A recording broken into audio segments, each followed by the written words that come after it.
Florida State Pitt tomorrow. By the way, I can still see all you guys in the chat.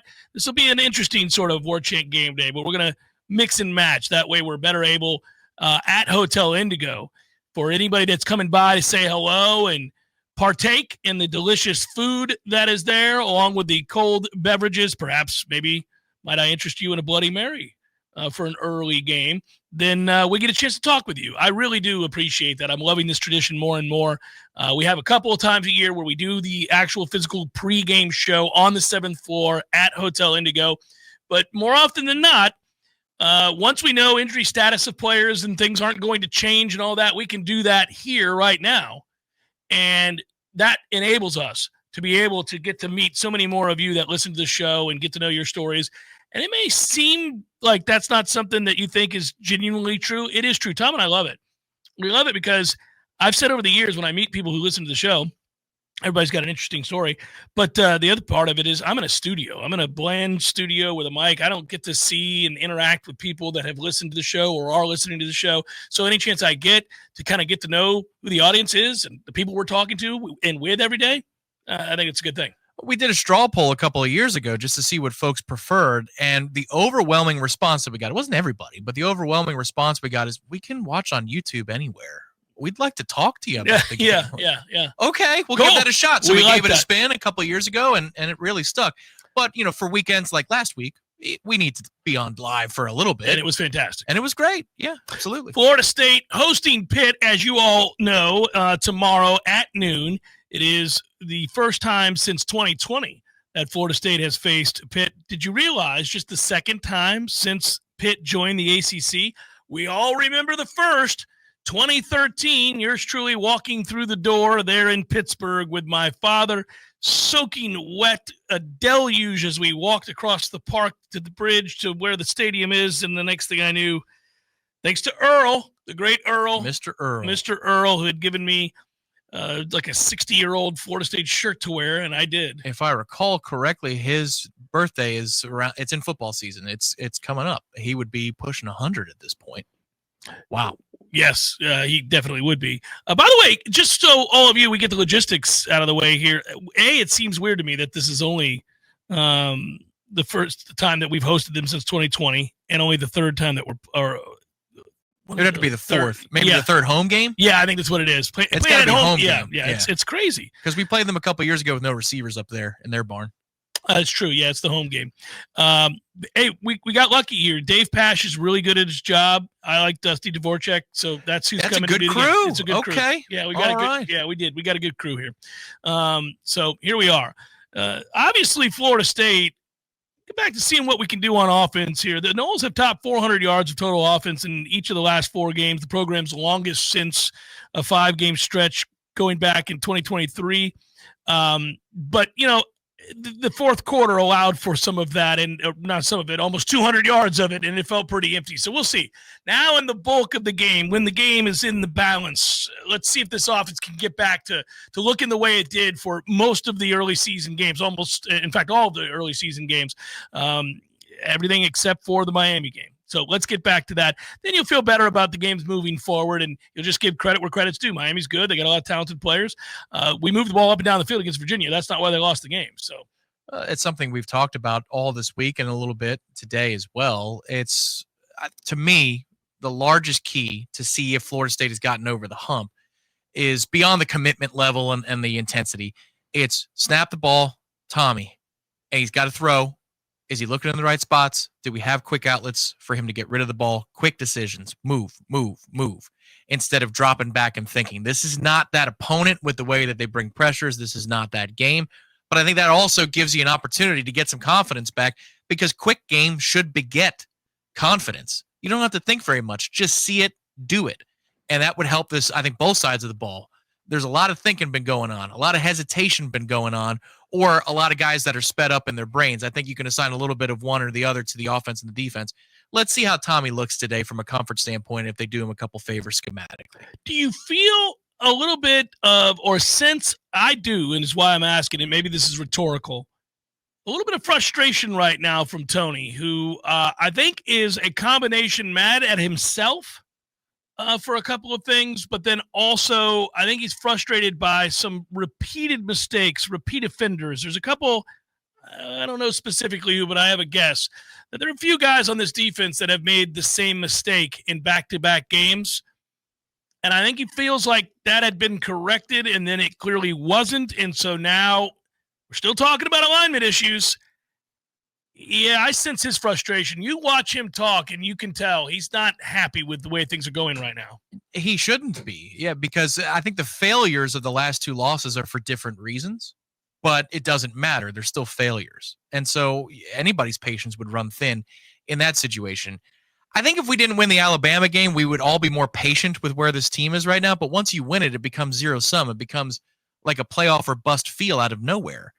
And that makes the failures at Virginia really tough to stomach. In general, they already would be, but beating Alabama to start the season, sure, that ratchets up the stakes of that loss. And then in Alabama, where at the end of the three quarters, you don't have a chance. That's not how you drew it up. That's not how you felt before the game kicked off. And a lot of that is on the defense, but I think you have shared responsibilities the last 2 weeks. It's just that defensively for Tony, he's dealing with a group that's growing. But when we beat Alabama, everybody was done with the growing talking point. It was that we've arrived. We've grown. We're fine. He made it happen in record time and with limited reps. It's a miracle. And that's not so. No, there's some growing that needs to be done. The whole thing is when you lose two in a row, and everybody was kind of feeling it, like we could be a part of that selection show again, and maybe we're a part of that 12-team invitational field. How are the players doing? How is their confidence? And you're going to get to know that pretty quickly, I think, today. I would point out to those same players and really to anybody else, college football sees a real balance this year in a way that we haven't in many years. I don't think there's a super team out there, maybe Oregon, maybe Ohio State, maybe Miami.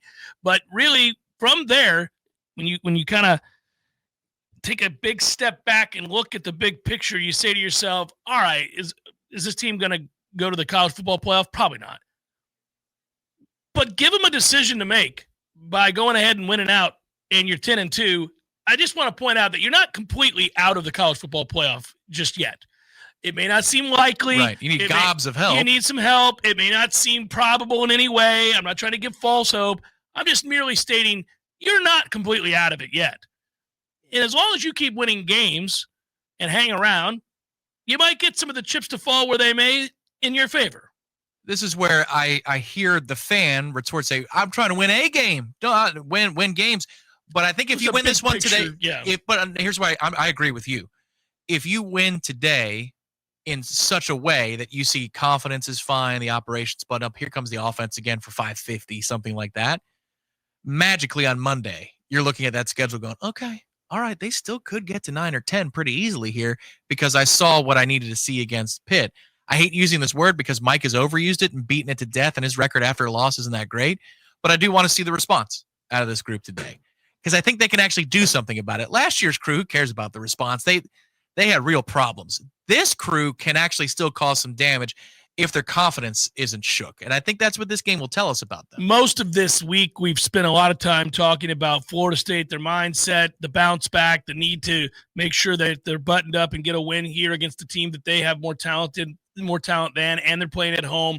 It's a chance to put the two losses behind you. Let's get to the getting. The fear, though, is that this Pitt team, and we've kind of talked about this angle as well, could have very easily won the two games that they lost. And that would mean that they would be coming in here undefeated and ranked. And we would be talking about this game very differently if that were so. Now, you might say, well, they didn't. Yeah, but those were some crazy self-inflicted, shoot-yourself-in-the-foot kinds of losses. And they benched one of the reasons they lost the game. So, it's interesting. What if, I guess I'm saying out loud, what if Pitt's good? It would not surprise me if that defense is good. The offense is a mystery. You've got a first-year quarterback making a road start. I mean, he could be great. He could be terrible. It could be a mixed bag. The defense is pretty good, but you can get them out of what they like to do with very specific things on offense. Quick throws, getting out on the perimeter with options. A simple swing pass ain't going to do it today. They will flock to that. They will get downhill, and they'll be physical. And they're going to challenge you anyway and demand a response out of you. They're not waiting around. Pitt is quick-to-punch guy on defense. You can hit big plays against that, but then if you hesitate for just a little bit, you can look lost and slow. They could be good. on defense. I know the analytics love them, but they could legitimately be pretty good here. Well, and they've got 3 really good wide receivers, and we were talking about that on the other side of the ball. I think they have 3 different guys that have over 100 yards receiving so far this year, and you've seen them, if you look at I was pulling up some of the numbers here, traditional sense, they're 10th in the country in passing yards per game. They're one of 13 teams to average over 300 yards passing per game. So they Holstein was turning the ball over and he got benched, but they were still trying to challenge teams down the football field. Yeah, I know everybody talks about the West Virginia game, but the way they found a way to lose against Louisville is really hard. Well, the West Virginia game too. It's hard to conjure. But the one thing they do on offense with those receivers, they do get the ball downfield. The question today is schematically, do you have to stack against the run like you did against Miami? I would hope not.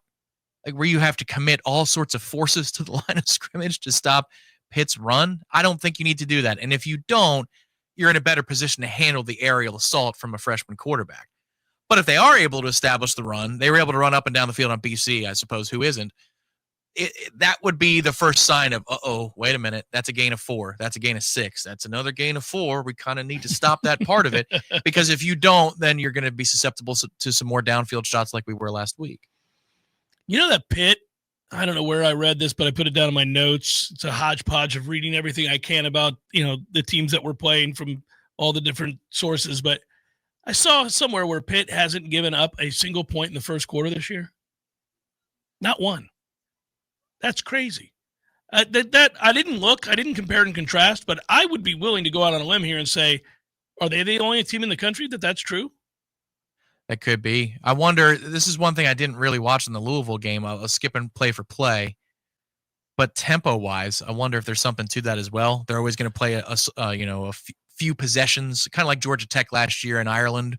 You had one possession in the first quarter. It was very frustrating. I think everybody's going to try to do that against Florida State anyway, because they know more plays equals more success for Gus. That means Gus gets into a rhythm. You want to frustrate him by never giving him the football. But I would think if you have a stat like that this far into the season that you haven't given up a single point in the first quarter, that might be also you're trying to draw up 8 and 10 play drives. You're not trying to score in one. What makes you nervous as you hear some of these stats? I just gave you some in the passing game for Pitt and them challenging your secondary down the football field. The fact that they don't give up points early, you're coming off of a loss, it's a sleepy nooner. There's just some elements in play here where you worry that you get off to a poor start and you wonder where their head's at. Don't know that to be the case, and they may not get off to a slow start. Maybe Florida State comes out and does something that nobody's been able to do against Pitt this year and score and play. Again, I'm going to have a very broken record sound to me in these pregame shows for our remaining games, because I'm going to talk about the real need for this offense, constructed as it is, being good where it is, but lacking in other areas that we all know. You've got to play, typically, if you want to feel good about things, from in front. And that has less to do with being front-runner mindset and more about what your offense is, which you can remain balanced. You can do the things you want to do so long as you're within touch. When you become a one-dimensional passing team because you're trailing and you get closer and closer to halftime, and that's the case, you begin to see that pressing. I think you'll see that, and the frustrations and the worry because they don't have a sophisticated passing game. And Tommy's not great at it.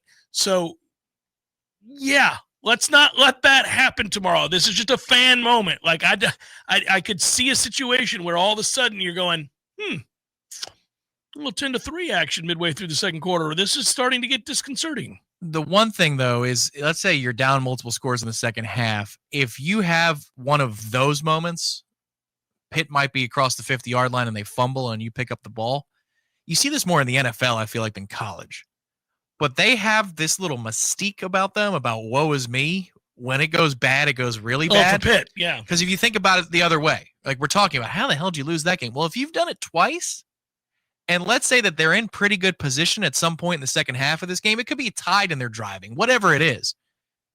If there's a moment where the announcer says that could be a backbreaker for Pitt, that actually might be very much true. Sometimes that hovers over a sideline. And when you have a couple of inexplicable losses, if you can get them to feel like they're going to break, they might very well do so. That looks to be part of their character right now. But I know that they're coming down here facing, it's barely a ranked opponent, but it is a ranked opponent. And for them, this would be a landmark victory on their season. Oh, don't start, Tom. I'm picturing a quiet stadium and the kind of quiet where you hear their bench. Woo!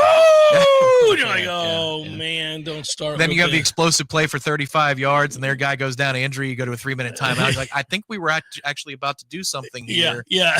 And now there's a false start out of the commercial break, and we play the game we've always played. We're not playing that game. We're not doing that, damn it.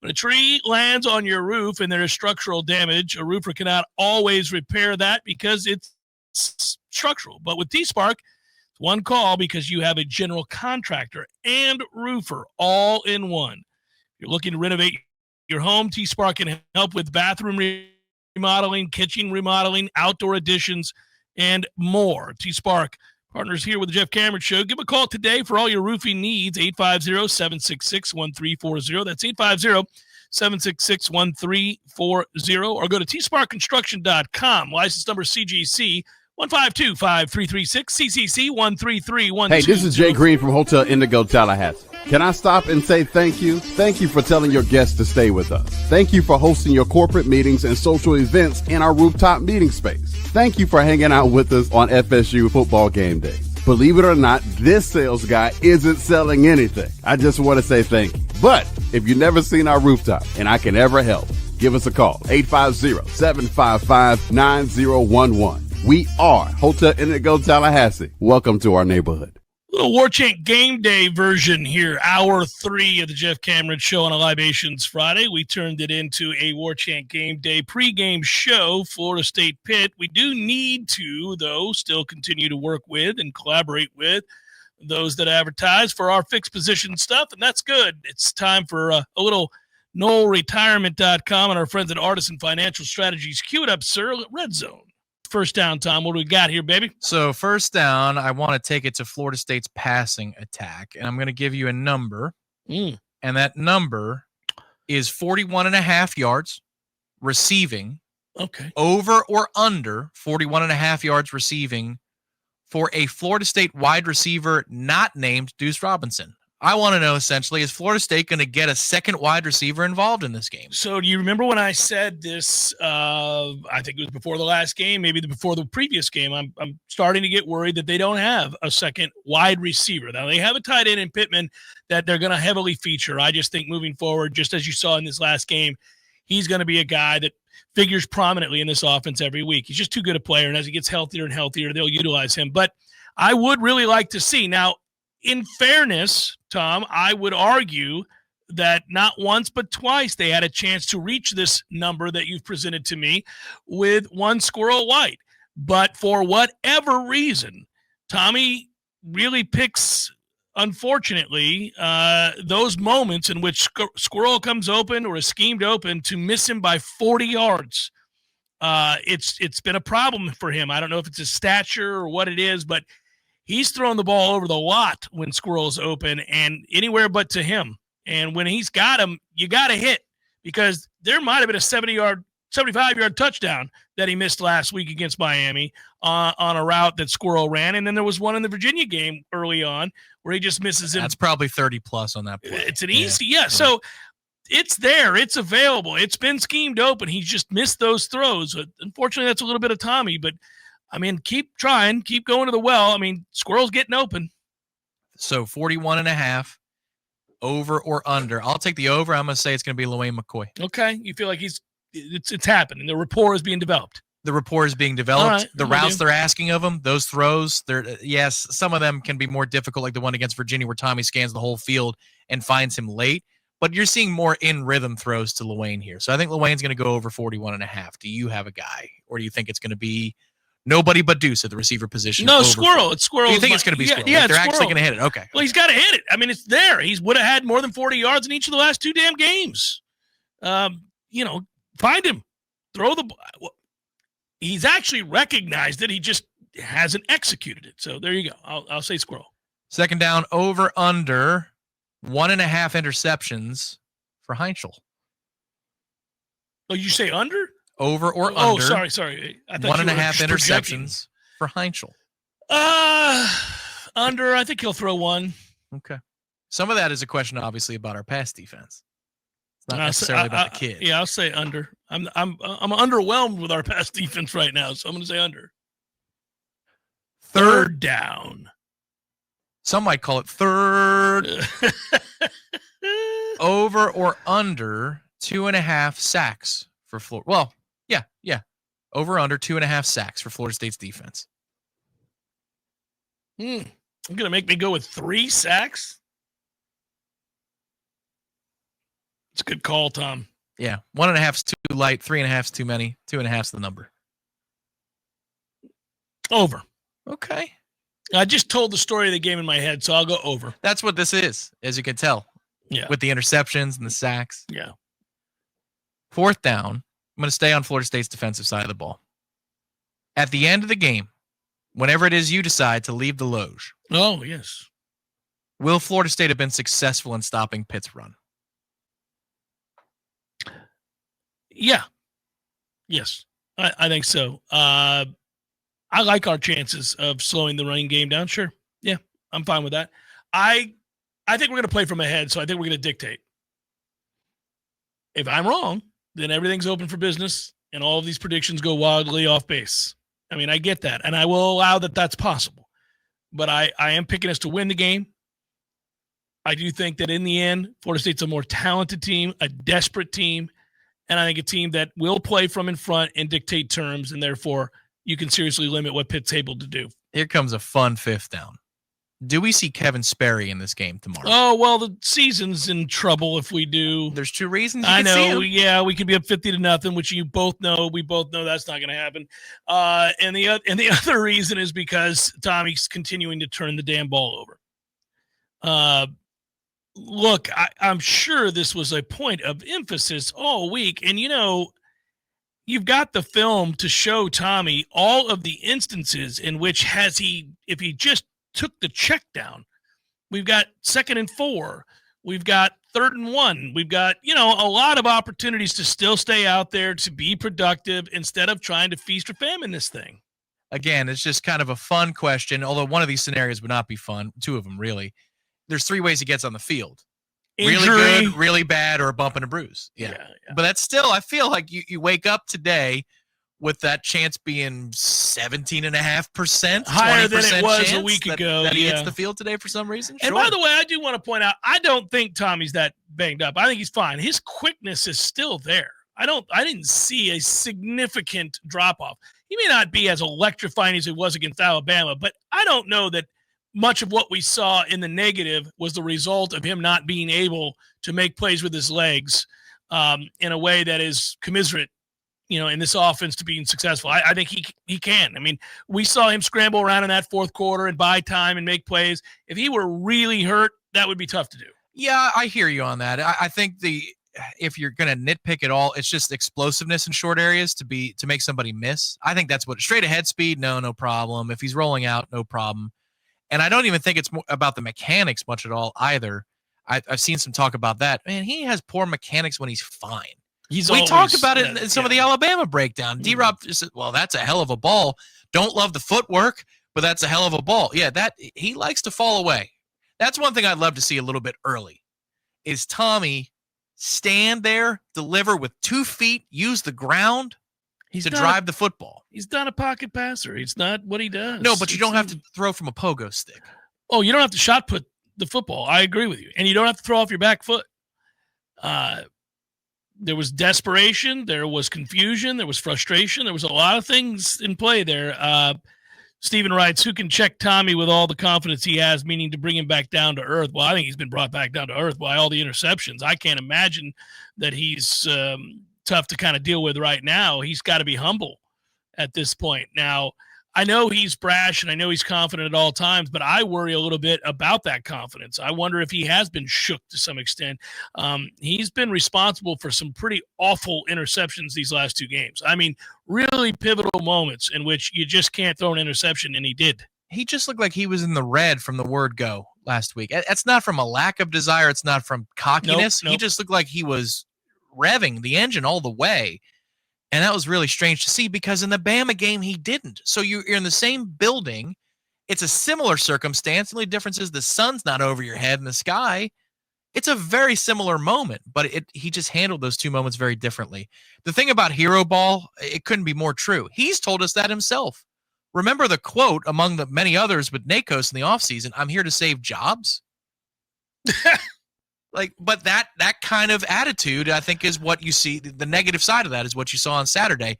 I think he believes that. So just play within it. I think that's the right talking point this week. Play within the offense. Sit tight. It's open. If you see it, throw it, or take off with more conviction, read it properly. It's all in front of him. I think Gus is still calling it pretty well. I want to get back to something I said earlier about whether or not he'll be confident and why.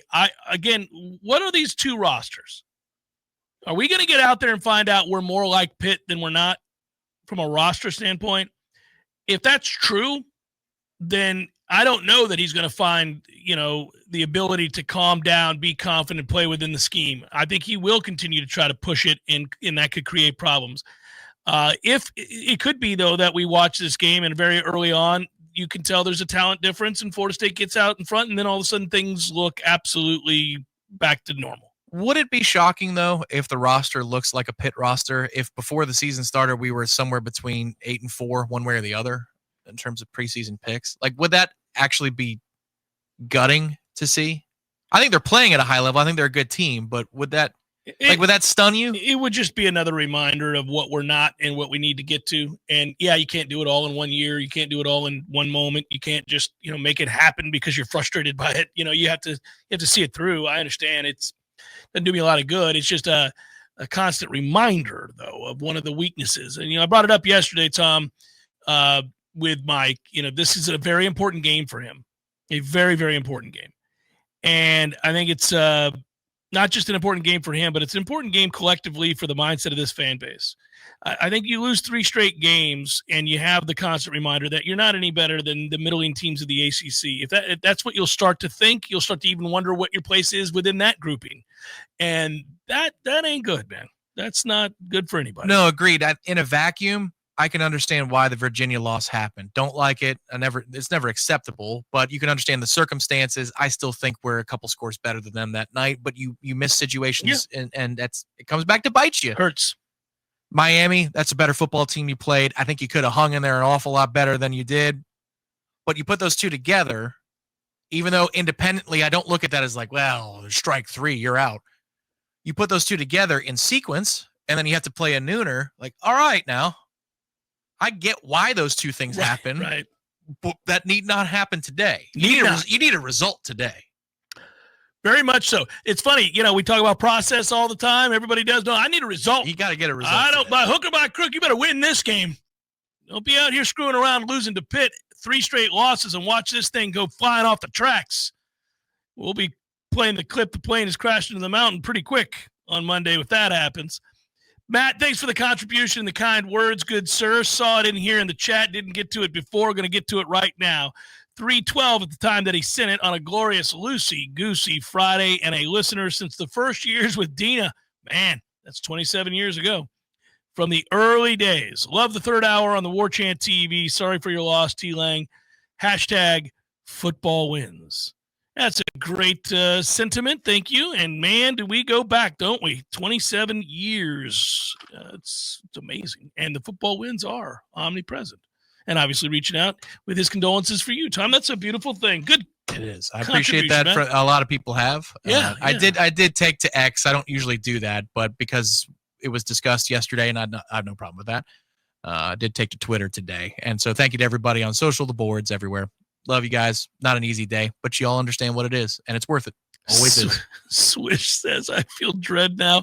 I got to be honest with you. This little exercise has made me feel a little bit of dread right now. Not the red zone with our friends at Artisan Financial, but just there's enough similarities with the teams and some frustrations, and you're like, I see the things. It's a good challenge. It's getting off that bus. I see the concerns. Yeah, that's troubling. Well, we'll see. Hopefully, good sir, we will be smiling in a rocking chair in the second quarter of this game, right? Wouldn't that be something? Warchant Game Day continues in a moment here on 93.3 Real Talk Radio, Warchant TV. So I guess that is the concern. That is the fear. That is the, hey, man, which team are we? Which team can we be? Which team will show up tomorrow? Ultimately, I don't think that the Virginia game, I really, it's so funny how a play here or a play there can dictate the way you feel about the entirety of a season and a team and an outlook, especially that Virginia game. I think if that's 7-7, because you don't throw the pick on the 5, that gets tipped up in the air with pressure, great play by that kid. And then it's not 14-0, it's 7-7. I think you go on to win that game. And all we're talking about is you lost to a Miami team that might be one of the 5 best teams in the country, that you're not where they're at, and that is a different conversation and a frustrating one to have, and one in which you're going to have to remedy. But you're also not panicked. You're also not concerned about your quarterback. You're also not overly concerned about what the rest of the season looks like. You're just saying, okay, you lost to a top 5 team. Bounce back. You've shown yourself to be resilient. You have a road win. You have a win at home against Alabama. You're a good team. All your goals are in front of you. Everything's going to be okay. But instead, we're at a crossroads. We think that this could be a moment where maybe this team goes flying off the rails. Because if you lose 3 straight games, and they're all ACC games, and you're 0-3 in the ACC, and you've lost 8 straight ACC games, which is what this would be if you lose tomorrow at noon, then it's awfully hard to conjure up any form of confidence and belief in this coaching staff that things are going to get better as the season goes on. At this point, you would think, here we go again. I think this team, Florida State, is a good football team with a pretty high ceiling in a given week, especially with this offense and what it can be. I think Pitt's a good team with a lower ceiling, but I'm worried about where we are in terms of our confidence level today. Are you going to play with it? I'm not talking about will to win. I think they're going to be ready to go kickoff-wise with will, but I'm talking about confidence, and that's such a big part of college athletics. You point this out all the time, especially since the studies the conversations you've had with an expert in sports psychology in your days on SiriusXM. This is a confidence check Saturday. How you feeling? I think you want to win. I think you're good enough to win by a couple scores today. But do you believe it in your gut? Do you know what you're seeing? Do you know what you're looking at? Pre-snap, post-snap? And that goes for the safeties as much as it goes for the linebackers, as much as it goes for the edge rushers, as much as it goes for Tommy. And that's what I'm really interested to see, because I don't know. I'm kind of a little bit of afraid to know the answer, but I think it's going to be a good answer. Yeah, I would hope they're not lacking confidence. They have, a guy like Deuce has got to be feeling better and better about who he is as a player. He's got to be brimming with confidence. I think the offensive line, for the most part, is pretty solid. I don't think that they've been undressed. You have 2 NFL ends that were able to get a lot of pressure, but Tommy created a lot of that on his own. You were able to run the ball some early in that game. And so I don't know. I feel like that, Croma, you wonder about the fumbles a little bit with him, but physically, he certainly knows he matches up just fine. And you got other guys at the position that I don't think are lacking. I don't think Gavin Sawchuk's lacking confidence there. No. Defensively, I believe that for the most part, Daryl's had a good season this year. He's getting doubled and triple teamed. It's good to get Kevin Wynn in there and get him back and get him started with his career at Florida State, because I think that can go a long way. I thought he played well in the action that he saw against Miami. We had a question a couple hours ago. Who do you want to see on defense? Wynn, absolutely. Kevin Wynn, I think he can have a real impact here to stop Pitt's run. And I agree with you. A lot of guys on offense should still be confident. LeWay McCoy should be confident. He's on the rise. Pittman's confident. Danzy, I'm worried about, especially the Virginia performance, but then you didn't break one against Miami. He also doesn't catch clean. Right. You can tell he's not a natural receiver. And that can be confidence, too, at some point. Now it's in your head a little bit. Tommy, of course, I'm worried about. Croma, I'm not necessarily. Hopefully he's short-term memory guy, but the fumble last week, it might be in your head a little bit. But defensively, linebackers, a little concerned about confidence there. Safeties, a little bit concerned about confidence there. If Jerry's in man-on-man, I'm concerned. Maybe he's not. It's interesting to talk about it that way. I don't think Juice Cryer is lacking confidence. I just don't know how good they are. This is what I go back to. I think there are areas on this team where I don't think it's in between the ears. I just don't think they're good enough. And that sounds harsh, but there are some guys that just aren't good enough at the position against the elite teams. You're good enough to beat Pitt. Well, sure. Yes. Yeah. Today, that shouldn't be much of an issue, especially with their running game. Right. But against Miami, there were some circumstances in the second half where guys are where they need to be. They're schemed up to be. They're there. They're just not strong enough. I think that was more the third quarter than anything else. You're starting to see in the third quarter of that game, the Virginia stuff, where Miami's dragging you for a couple extra yards here and there. They're fighting for that extra yard and you're going, oh, God, this is that whole Virginia experience all over again. Some of that was those guys are arriving on time. They're just not fast enough and strong enough. And that was hurtful. For Florida State, we didn't mention it this hour. We'll mention it now. The injury report, it's the new policy in the ACC, which requires weekly injury reports. Running back Cam Davis is still out. Wide receiver Gavin Blackwell out. Defensive end DeMonte Diggs out. Q's out for the rest of the year. Tight end Chase Lofton. What in the hell did Chase do? I mean, I thought that was described originally as a very short-term sort of situation. Gavin Markey out, linebacker Ethan Pritchard, obviously he is out for the remainder of the year. That Q one hurts. He could have given you a little bit more of a fight last week in man, I think, but that doesn't mean that he would have been play for play better than Jerry. I do like on the probable list Kevin Wynn, obviously Castellanos and Roydell. Yeah, I mean that they're playing. Questionable is Squirrel White, Javion Boggs, Randy Pittman, Ashlyn Barker. Once again, linebacker Caleb Lavalley. I would like to see him get out there and play. Offensive tackle Micah Pettis is the one that I'm looking at there. They're questionable for this football game. There's a lot of stuff to be apprised. Now, Florida State will make announcements before the game, but they will still, with a 2-hour before announcement, so that happens right after we're done here, say game time decision. You cannot do anything better than go to the tribal council for that period of time in the 11 a.m. hour where you're taking a read of who is going through warm-ups and who is not going through warm-ups. So I'm assuming that a lot of those questionable guys are going to be listed as game times today. I would also note for however many weeks now it's been, but for the most part, when you check our injury report and then you look at our opponent's injury report, you feel pretty good about where you're at. Pitt's got a bevy of folks that are out. I'm looking at 3, 6, 9, 12, 15, 8. I mean, there are like 20 guys out for Pitt. Now, I'd have to go back through and check those depth charts and see exactly what those individuals were supposed to contribute. But anytime you see 1, 2, 3, 4, 5 defensive linemen that are out for Pitt, that can't be good. I mean, I don't – surely a couple of those guys were going to be impactful players for them. You know, you just think about your own defensive line. How many guys, how many dudes do you have to where if you had 5 of them out, it wouldn't affect your rotation considerably? That's problematic. No, it is 100%. Now, the one thing I will say is we felt that way about Virginia, especially because their starting center was out for the game. And you think, all right, going to get a push up the middle, and then they run the ball on you. So nothing is promised. You got to show up. You got to do what you came here to do.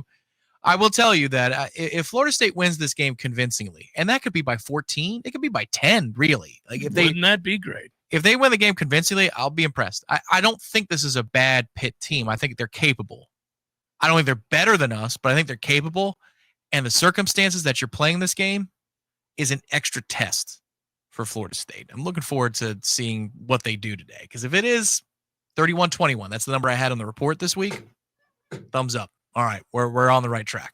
That's not a cover, Tom. I know it's not. Depending on when you got it. No, I did say that too. I said I think Pitt covers, but Florida State wins by 10. Yeah, I'd like to cover. I didn't. Oh, I just would. I missed Redemption Thursday. Did we play? Didn't play it. Okay. No, didn't play it. Redemption Thursday. I got off to a good start last night. We are 1-0. Tulane -6.5 over East Carolina.